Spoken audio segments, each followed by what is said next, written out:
actor as it gave you the opportunity of being several different characters. Yeah, for a I hated it. director It's to horrible. salvage Yeah. as to what you could do. It's terrible.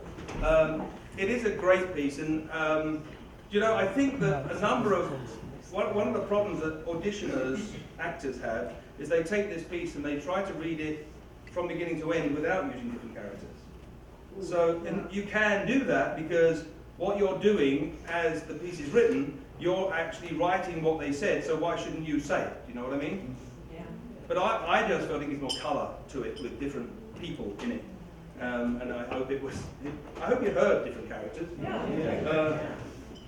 Both of You them, yeah. just thought you might like to hear them. But that's okay. But an interesting idea. It is a great piece. Although a little long for an audition piece, I have to say. I'd have been thrown out after the first time and a half. That's another story. Any other questions? Because this was great. Okay, I think we're done, and I have no clue what we're doing next, so I'll leave and see what happens.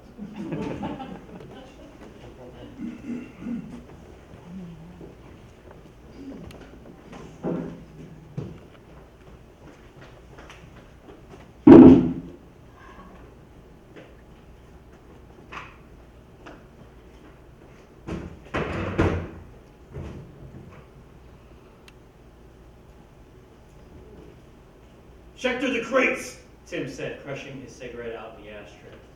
He immediately took another out of the pack, lit it, and closed the file he'd been working on. We have to put a rush on this now. Outside vendors got this to Central late, but orders from Central are just as likely to be screwed up as the ones coming from outside vendors. We have to get these out. Jesus, you think that kind of shit wouldn't happen? Billy said, pushing down on the crowbar to pry open the box.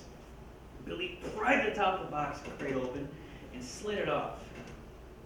He looked over at Tim, sitting at his desk, smoking away. Sitting at the old metal desk on the rickety wooden chair, faded paint on the walls and most of the woodwork all around him. Tim looked like something out of the 50s. He didn't look to be more than 5 or maybe 10 years older, and had only been at the company for 7 years. His coffee cup, which sometimes carried the faint aroma of Glenlivet, was stationed next to the ashtray, inseparable companions. Billy had gotten out of the service just a few months ago and started working with the company right away. It was funny how people at the company seemed to be either health nuts, who second-guessed everything put out by the FDA, or completely oblivious to warnings about anything. Yeah, you'll get used to it. Always makes me laugh when the Crusaders talk about government being run more like a business. Hell, we got the best PR marketing platform in the world. Right, Billy replied. As he looked through, counting, he realized he had not paid attention to the comment. Crusaders? It would be odd for anyone at the company to refer to the people who supported their operations as Crusaders. But then he remembered at orientation a couple of months ago, he had heard one of the instructors talking to one of the human resources people, joking about a senator who had advocated for allowing the expansion of the company referred to as a Crusader. Maybe they just meant the rhetoric. Check that next box, Billy. Make sure the units match the paperwork. We have to get these out right away. They rolled the streets early into Markazi. On it, Billy replied, smiling. Rolling up the streets early was such a stateside expression, but then, Billy thought, the fact that the company had operations growing in the Middle East probably meant more stateside influence would be coming over too. Maybe they wouldn't have to work out of these broken down buildings. He pried off the top of the crate and counted the items. 75. Paperwork called for only 50. Hey, Tim, Billy called out, we got over in this box. Fucking Christ, Tim said, taking a cigarette out of the dark blue colored pack and lighting it as he stood up. Right there. Billy looked at the units. They looked like the manufacturer's ad copy. Shiny black metal, all the white and red parts were clean, and the little bit of grease that was used to maintain the condition of the parts had not marred the smooth, silky look of the metal. I remember the first time we fired an MP5. At that time, they were considered state-of-the-art. Smoothest, compact, fully automatic assault rifle manufactured. Unlike the many versions of the M16 or AR, they wouldn't jam every 5th round. Being a part of the special reactions team had given him a chance to fire a few more exotic weapons than most MPs. Hey, Billy, Tim said, slipping the packet of cigarettes into his pocket. The way you're looking at those, you'll be getting a Woody any minute. Let me see the paperwork. Why do you smoke that brand anyway, Tim? Not like that pizza from Domino's was organic. Eh, cute, Billy, cute. Yeah, well, not like Domino's is quite the same in Iran anyways. They're pure tobacco, no bullshit chemicals. So if I get cancer, it'll be organic cancer. Right, Yeah. Billy said, not sure how to take the comment, which was followed by a wide grin. He watched as Tim looked back and forth in the paperwork for the contents of the crate. And when Billy had finished his tour of duty, the transition from the service to the company had been fairly smooth. Like a lot of people he'd met over the last few months, though, Tim talked about details, about quotas and customers, not missions. Billy couldn't help but wonder if people at the company had a real sense of mission. Billy, look at the paperwork and then look at what's in the crate. What? Billy replied, taking the paperwork from Tim, looking it over quickly. 50 items. There's 75 in the crate. Okay, Billy, refresh my memory. What was your unit? 796 Military Police Battalion. Why? What's that got to do with it? 95 Bravo! Jeez, who screwed that up? This is no place for a do-gooder. Damn it! Billy looked at Tim, who was looking at him, staring past him. It was almost as if Tim didn't remember that he was standing there in front of him. There was a moment of awkward silence, and Billy wasn't sure if he should say anything. If a master sergeant or top were venting frustration, you stood there and waited. This was different, but Tim was still his immediate supervisor. Okay, Billy, here's the thing. The numbers are screwed up on the paperwork. No big surprise. We make note of it and send the shipment out. But do those look like Kalashnikovs to you? And imagine if we sent that box of smokers to someone who was expecting to toss frags to blow up a machine gun point. Not good. If Omaha sends T-bone steaks to the person expecting fillets, not good. Does it happen? Shit, yes. See, we're more like quality control.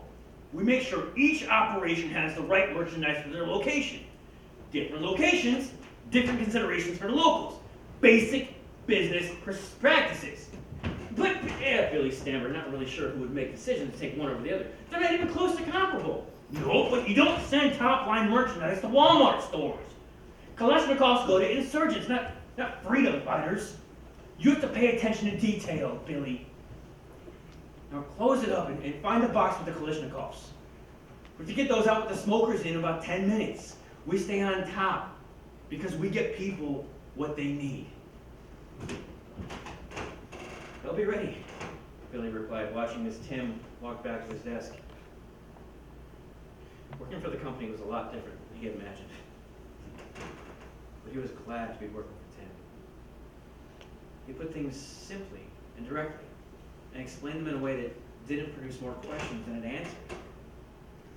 He looked at the clock, couldn't help but wonder how many other branch offices worked under the same limitations. As Tim had said, the outside vendors in Central both seemed capable of the occasional oops. They didn't stop the demand, though. You good to go, Billy? Well, yeah, all squared away, Billy replied, looking up at Tim, surprised that Tim had been able to get so close to him without him noticing. All right, good job. Now, get out of here. I'll get the rest of it straightened out. Are you sure? Billy asked, not accustomed to leaving a supervisor to do the cleanup.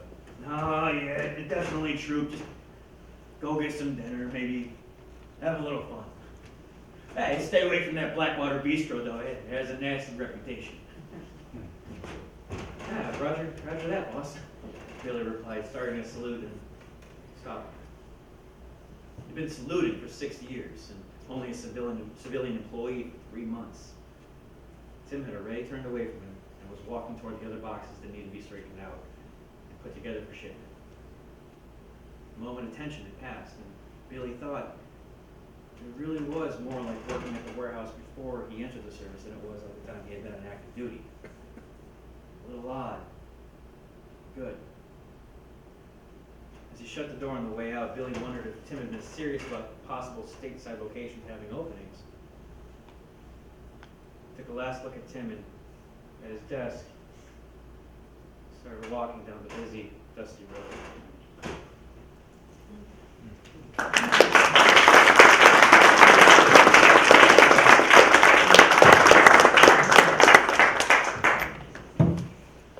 Hey, a man. Loved it. Hello. Hello. Is that what you saw? Is that how you saw it? That's it. Yeah. Okay. Anything to say? Uh, No, good. What's all this then? No. What's all this then? No. Okay. It's very well known. Any questions for the man Ed, sitting over there? Mr. Hedrich? I got a question. Did this come from personal experience of some description? Did this come? Some of it does come from military background. Yeah. Mhm. Something you know that you're not letting on? Depends on the size of your checkbook. Or the size of yours, maybe. Oh. No, that's fine. It's absolutely wonderful. Excellent, thank you. We are running a little behind time, but that's to do with me yammering on. So I'm going to stop yammering on, leave the stage, and we'll go on to the next piece. Next piece.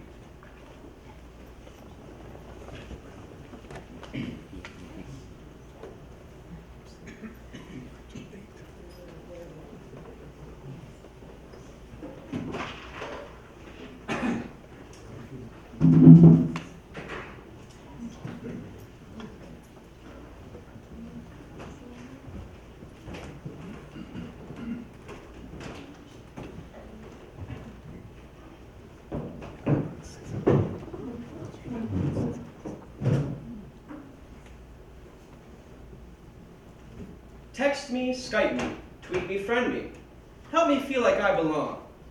Bytes and bitmaps, Bluetooth blogging. Einstein, where did I go wrong? C drive, D drive, save your data. Hard disk backup, flash drive cloud. Surfing, Goodreads, bookmark browsing. Turn my iTunes way up loud. Mainframe, desktop, laptop, tablet. Trending smaller year by year. Smartphone, eyeglass, implant, ThoughtWave, Matrix life will soon be here. Bacon cupcake, Kit Kat apple, browse the menu, plan my meal. Ice cream, donut, eBay iPhone, go to Priceline, do the deal. Flipboard, Firefox, Dropbox, Twitter, Android Nexus, Honeycomb, Yahoo, Intel, LinkedIn, Tumblr, Kingsoft, PayPal, Google Chrome. WhatsApp, SmugMug. Feeling lucky? Seek a mate on Match.com. Texting, sexting. Wait a minute. Oh, where'd that naked pig come from? MySpace, Facebook, Yahoo, YouTube. Post a selfie, bare my soul. Install, update, download. Please wait. When truth to tell, I lost control. Log out, shut down, change my password. Do it now, security. Software virus, malware warning. Goodbye, my identity.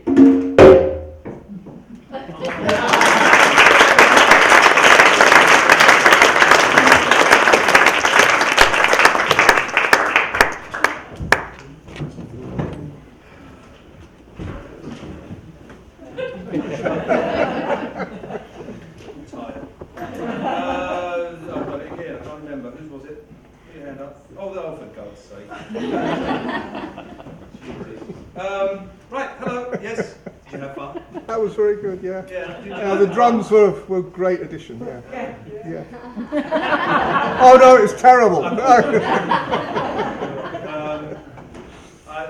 It was actually funny because I saw the word tech beat and I thought, okay, that means there's a beat to it. And then when we actually thought it was one of these beatnik things, you know, where they sort of do the reading and they have some guy there with a drum and all sorts of things. But we had what we had and we gave what we gave you. So it was fun. However, having said that, you were okay with it though. You didn't cry. No, it was good. Yeah. Better luck next time, guys. Right. Any questions for Mr. Gray? Actually, for you guys, did you ever try with the drums throughout as part of the beat? Right. No, and in fact, if you really want to know, I think I limited the poor lad to as few beats as we got. With everything we've done here, I keep saying it, and I'm saying it again, my intention was to completely and utterly respect the piece that we're doing. So the only time I wanted that to come in was where there was blank space. I didn't want it to hit the meter, the way it was written, how it was there, and so on and so forth. So no, we didn't ever try it with something all the way through. I definitely would like to do it though. I really would, it'd be fun. I'd like to have a guy in a cap and glasses and smoking a cigarette, Oh, yeah. whatever he might be smoking. I didn't say that. And put him in a wine in everybody's hand, or beer, or whatever, and so on. It would be fun because I think it deserves it. It's a great piece, and it's and that image. By the way, I sorted out all the images too. For everything you've seen, I sorted the image out. That image just went with it for some reason. It was all these different tech pieces. It was fun. I need to stop and get on with the last piece we're going to present to you tonight, which is It Wasn't the Avon.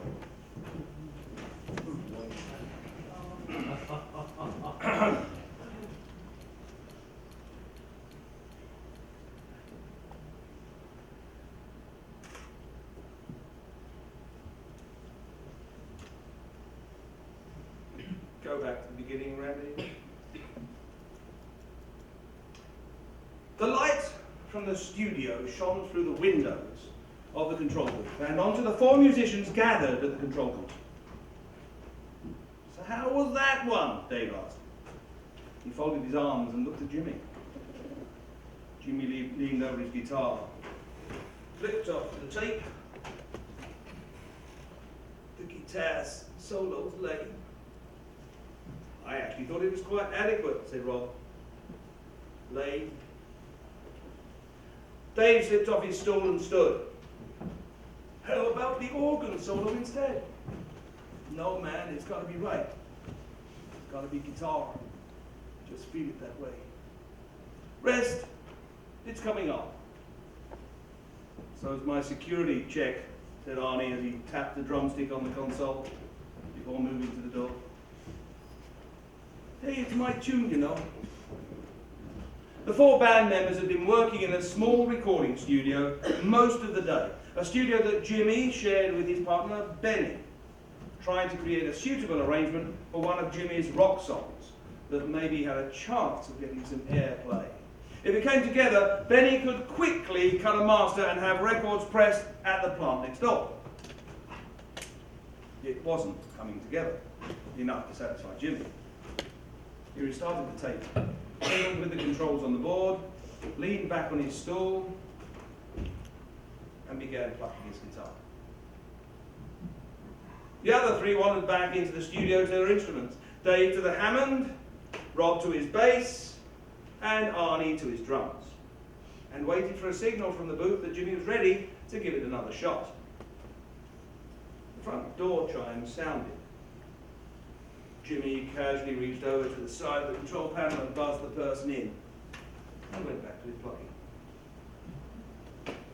A slim, red-eyed, dishevelled, unshaven man in Western clothes walked into the booth and stood next to Jimmy. Jimmy did a mild double take and clicked off the volume. Can I help you, man? I want to hear my song, said the man. He smelled of alcohol and stale tobacco. Yeah, Jimmy grinned. What song? My song! The one I gave son of a bitch Benny 200 to record. Where is he? Jimmy shrugged his shoulders.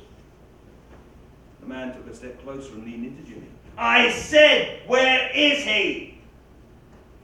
Hey man, take it easy. I hadn't seen him in a few days. Out in the studio, the three focused on the scene in the window. The sound was on from the booth to the studio, so they could tell by the conversation the visitor wasn't a local Jehovah's Witness. Son of a bitch is gonna record my song. I'm pressing it in a week, the man said. That was 3 months ago. Every time I called, he had an excuse. Now where is he? Rob looked to Arnie and Dave, then to the booth. Is something amiss, James? Called Rob. Jimmy turned toward Rob and made a forget-it gesture. As he did, the man reached into his jacket and pulled out a handgun. He pointed it at Jimmy's head. The startled expressions on the three faces of the studio caused Jimmy to look at the man. Whoa! He drew back, took his hands away from the guitar and raised them. I want to hear my song, the man said, and backed up to the counter next to the console, where there were small stacks of demo records. He pushed the stacks away with his free hand, fishing through them, keeping one eye on the gun and on Jimmy. He didn't find his, and angrily knocked all the demos off the counter with a swipe of his arm. Jimmy was getting nervous. It might still be on the tape. He may not have cut. Sure! The man moved to another part of the counter and rifled through some papers there. He found a single piece of handwritten sheet music and pulled it out. Here it is. Kitty of mine. Probably right where he left it 3 months ago. He held the sheet out to Jimmy. I want to hear it. Play it. I can't read music. Dumb son of a bitch! He turned toward the studio and squinted through the glass. Can any of you son of a bitches read music, or are you all too dumb? Silence. The man raised the gun to Jimmy's head. Maybe you're all deaf! Dave hesitantly raised his hand. I can. Play this! The man waved the sheet to the window. Dave walked into the booth and took the music. He glanced at it on his way to the booth and put it on the organ. Set it on the organ's music stand and then sat at the bench and began to play. After about 4 bars, the man began to hum along with a simple tune, every so often singing the words. Dave stumbled a couple of times, and then when he finished, looked to the booth. The man had tears in his eyes. That sounded like shit! Gimme! He held out his hand. Dave went to the booth and returned the music. The man motioned toward the studio with his gun. Dave went back and sat behind the organ. Rob and Arnie were motionless. I could have got that recorded and aired by now. I don't give a damn about the money. Eartha Kitt even took a look at it. I went backstage and showed it to her. She threw me out of her dressing room, but at least she looked at it. I maybe could have talked her into... His voice trailed off and he slightly lowered the gun. Then suddenly, but now she's gone, and because of that son of a bitch, Benny, I got nothing. The man's anger crescendoed as he spoke. He cocked the pistol. Nothing! Nothing! He turned and fired a shot into the tape recorder. The bullet hit a reel and it popped off, the tape streaming after it. Jimmy dropped down and crawled under the console. Rob ducked behind his amp. Dave and Arnie crouched behind their instruments. The man staggered and fired aimlessly at different pieces of the electronics, shouting nothing with each shot. One bullet shattered the glass window between the studio and the control booth and thudded into a soundproof tile on the studio wall near the organ.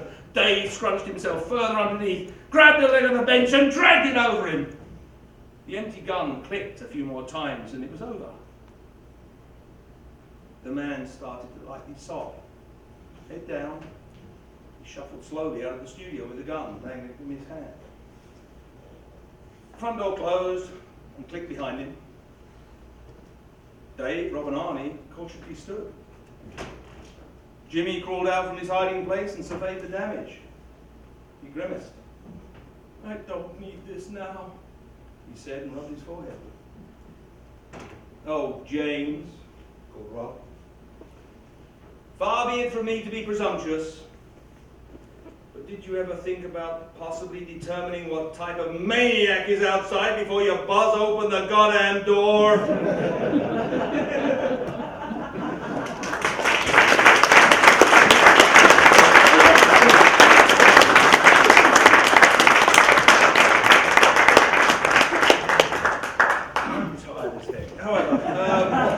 That was fun. Who wrote it? So, well, Good, just as I had imagined it. it was. Yes. That's a shame. Okay, it was good. Anybody questions for that lovely gentleman? We haven't finished it. You can't go home. Any questions? Yes, sir. Is it autobiographical? It may be, but there was a time like from 67 to 69 I don't remember.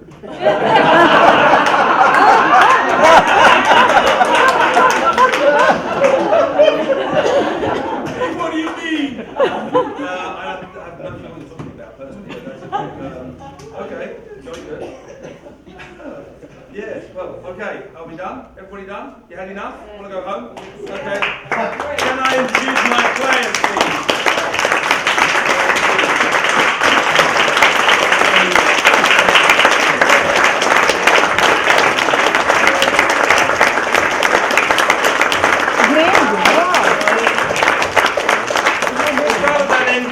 Ugly. Off you go. Hi, I'm really ugly. I'm Tony Pellegrino. I'd wait till they all say their bit and then you can do what you like. Oh, Dennis. I'm Jen Torsha. Hi. Chrissy Harris. Paul Sapinski. Brian Downing. David Rodriguez, Steve Delaney. And I'm the other one.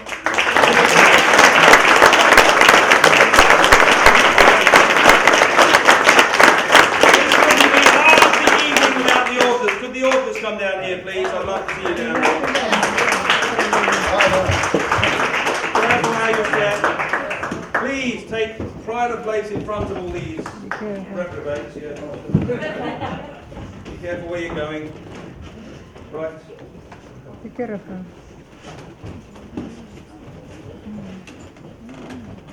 Keep going. By the way, this gentleman here is no gentleman. And that man over there is no man either. I'm talking about